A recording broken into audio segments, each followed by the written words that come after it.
Hi guys, welcome to our channel of Sciences and Mathematics. Today I'm going to look at two basic processes in a reproduction in plants and animals, and that is the concept of cell division.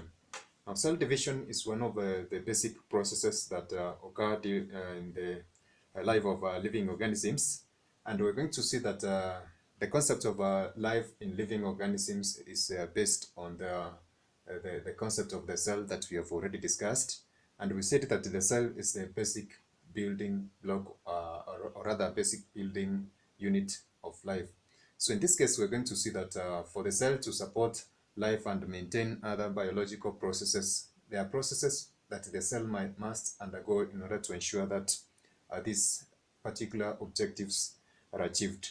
Now, in this case, since we say that one of the characteristics of a living organism is growth, the cell has to facilitate processes that ensure that there is increase in mass in complementary with the other processes to facilitate this process of growth. Now, cell division is one of the processes which ensures the process of growth occurs. And in this case, we're going to look at two sets of, or rather two types of this process of cell division, and that is mitosis and meiosis.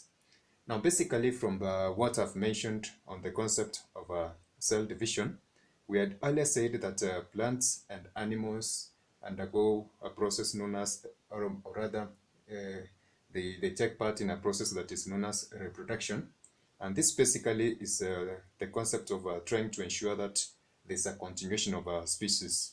Another important aspect of reproduction is that it improves in the quality of offspring, so that they are well adapted to changes in the environment, and that basically also supports the concept of continuation of a species. We said that there are two types of reproduction, and that was sexual reproduction, which involved the fusion of the male and the female gametes, therefore resulting in an offspring. The second type of reproduction we said is sexual reproduction, and this basically you can go and check in our comments, our description box. There is a link I'm putting there. So you go and check that specific video on reproduction. So this second type of reproduction, which is a sexual reproduction where no gametes are involved, basically can better be explained through these two processes of mitosis and meiosis. Now, if you try to look at this, I've given a range of